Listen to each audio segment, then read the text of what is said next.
like you would professionally if you were trying to show that you're alpha with size, because that shows that you stand up straight whether you're short like I am. So if I stand up taller in my seat, it makes it look like I'm not as short, so people might take me a little bit more seriously than if I was slouching. So thank you. And try to stay like that the entire time. Yes.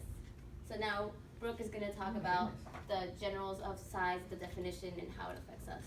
And size doesn't just mean how tall or short you are, it's how big you are, how skinny you are. And I mean, you want to say that you don't judge people by that, but everyone notices that, everyone will look at that, and so it's just inevitable. I mean, I know someone can't change how tall or short they are, but you're still going to get judged by it.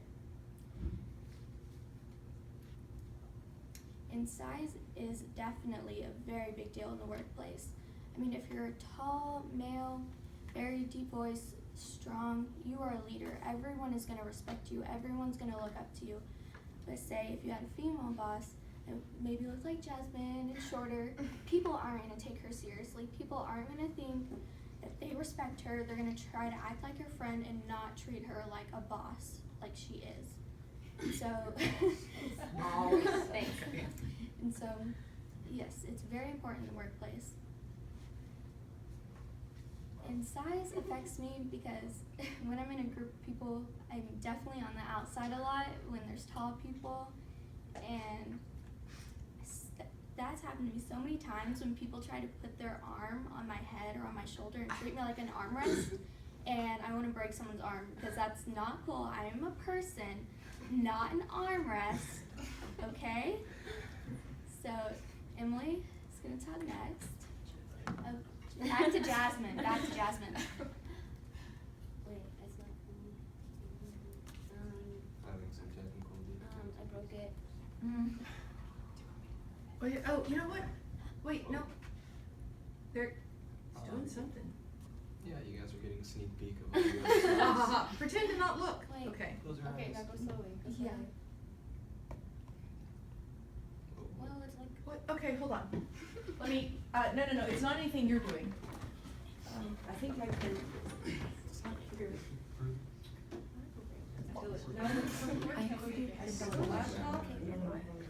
Good. Yeah. Somehow it's, no? Okay, I just have 2 pages. Okay, hold on. So, I don't know how to get it. That's okay, I'm gonna fix this right now. I'm gonna momentarily fix that.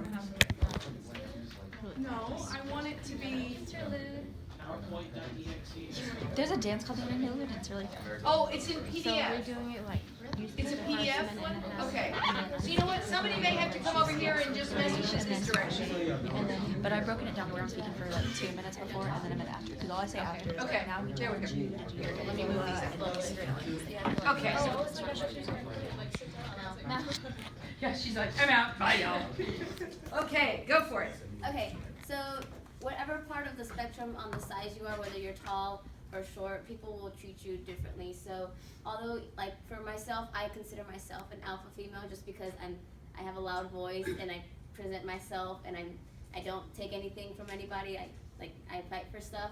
So although I'm short, people might think that I'm not, but that's how I'm, like, you know, somebody tall like might be shyer than me, or like quieter, or he might not like take demand, and I will, but people won't think so because I'm a female and I'm short. So that's like size, like all size, just like body shape, or whether you're tall or short, or like exactly like the middle picture, it shows that like if you're standing up taller and if you're slouched down, it just makes you look shorter even though you are like exactly the same size, and people will take you differently and like talk to you and approach you differently. And I saw this in like a pop culture. I was trying to find like a test, and I saw one that says, are you the alpha male or female?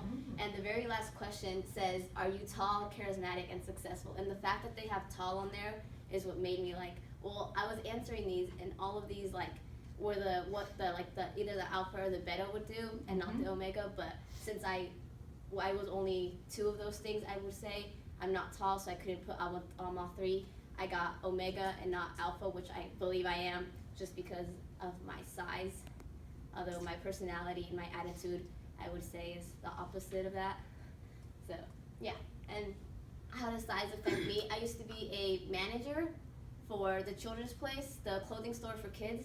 And when I first started, I'm one of the youngest. Like we had, like I was 19, or I am 19. So when I became a manager, people did not take me seriously just because I was new and I was short, and why would you take me seriously? But it was a lot easier for me to work at a clothing store than where I work now because I can reach everything. So all I had to do was clothing and fold and stuff. But as a bartender now, I feel like that it's a lot harder for me to be confident behind the bar because my other coworkers, my other bartenders, they're all males and they're all taller. So of course when somebody asks for like our top shelf liquor, I'm like, can you get that for me please? Like I can't reach it. And like when I talk to people, I have to I hate using this word, but I have to like come off as an asshole for the customers to like talk to me more, because that's what you assume a bartender is. They're like funny and they're rude and they get you talking, but like people are really nice to me because I'm a girl and I'm short. So they'll call me sweetie and honey, and then I have to be mean, and that's how I'll get my tips. So that's just how, yeah. So that's just how size affects me. And now Emily's gonna talk about our experiment. Okay, can we get Cameron to come up here? Okay, we're gonna play a little game. We're gonna ask you a couple questions and just see what I want you to do is I want to have, okay, you stand up here. And then I'm gonna put my hand over their head. I'm gonna try to put it over their camera. I'm gonna put their hand over their head, and I want you to raise your hand and answer just your first initial thought of who you think would be better in the situation or who would work better. Okay, so say Jasmine and Cameron walked into a crowded place and they were walking. Which would you move out of the way for? So if they didn't stare you down or anything, they were just walking, who would you more likely get out of the way for? Jasmine? No. Or Cameron? Okay, cool. Honestly, I'd get out of the way for her. Thanks, Rich nice bro. guy. Yeah. Okay, so who's more likely to follow directions? Cameron?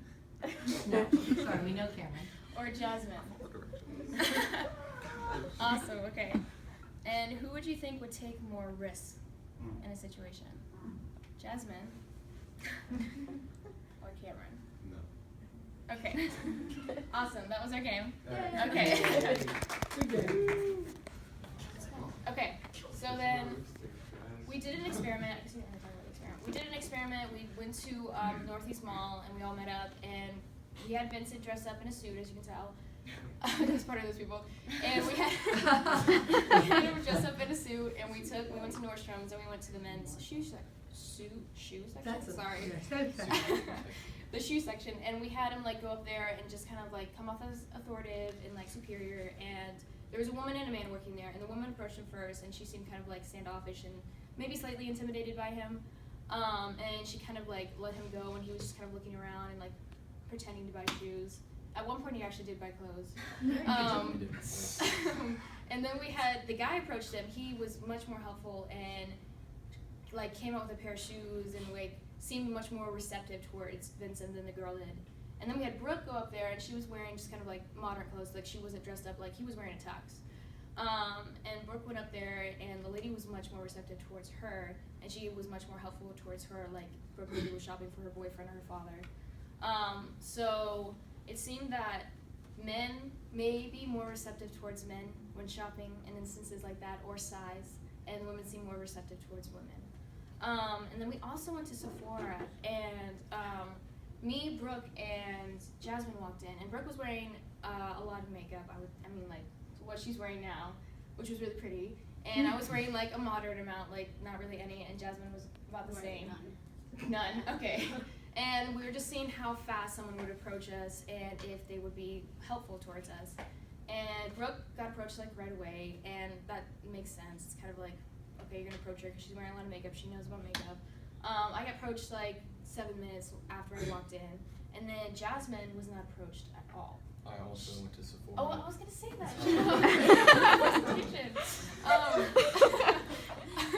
So Jasmine was not approached at all. A lot of people walked past her and smiled at her, but she was not approached at all. But Tyler walked in because he was looking for us, and Boston, so he had 1 or 2 people approach him, they came and up it there. was really interesting because you would think that they would approach a girl more so than a guy. And at one point he dressed up in a suit. So it was interesting I had to try the suit on, yeah. what we found out is that Jasmine was not approached, probably because she wasn't wearing a lot of makeup and she's shorter, so maybe she seems less than. I don't know. But if she started speaking, they probably would all helped her. But I think Tyler, like, he was tall, he's a male. He may be coming in to shop for his girlfriend or his mother, whomever. So he seemed more approachable and more probably willing to pay for the expensive products. Which I did not.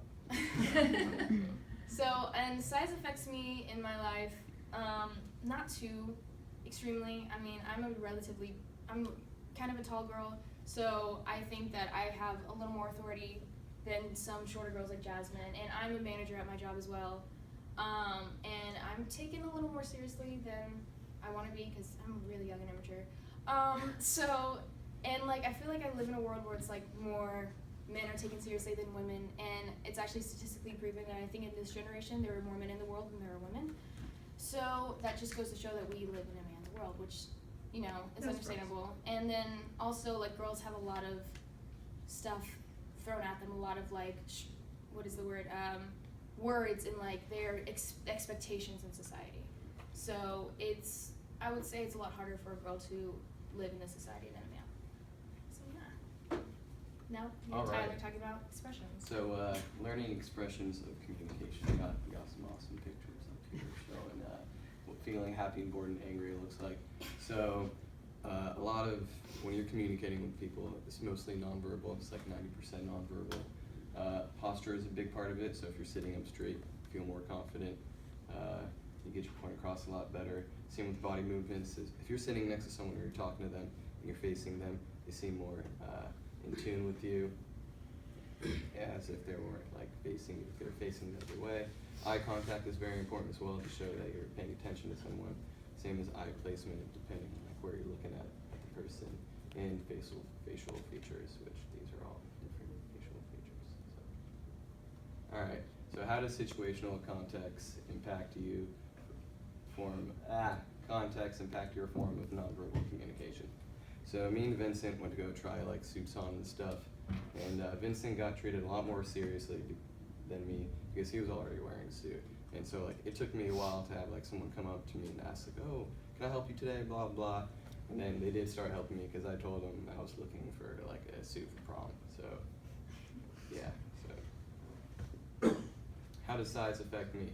So being tall, I don't have to like ask people. I'm not super tall. I'm kind of tall. I don't have to ask people to like help me reach stuff, blah blah. I definitely feel like I get treated a lot better than I used to be fat, former fat person. So get treated with a lot more respect because of that. I never feel like people are looking down on me because I feel like I'm the perfect height, and I always like I'm average height, and I don't hit my head on things often. So very good. Like that. So yeah. That's me. Size, as it's been defined, basically it's a physical representation of something, somebody, you know, and stuff like that. So the way size is socially perceived is this. Mostly people treat each other differently because of size, you know. Personally, I was affected by size just because one day I lost my third fight, you know, because I'm personally a martialist. I used to practice martial art. So I lost the belt because the one I was fighting with was taller and bigger than me. So I lost the fight just because of size, even though I was better trained than him. And until today, size still affects my mind. So speaking or talking about size doesn't always mean physical size, you know. So to be a real alpha male or a real alpha female, you know, the only thing we need to do is to develop is to develop the size of our brain. You know, size of brain has been affecting mankind ever since a human exists. Mostly, it doesn't matter how tall, how short, or how skinny you are, because everybody is unique, you know. Everybody is incomparable in his own way or in their own way they are. But the only thing that matters the most is size according to how big is your brain. And even politically, even internationally, size affects size affects sciences, size affects religion, size affects political perspectives.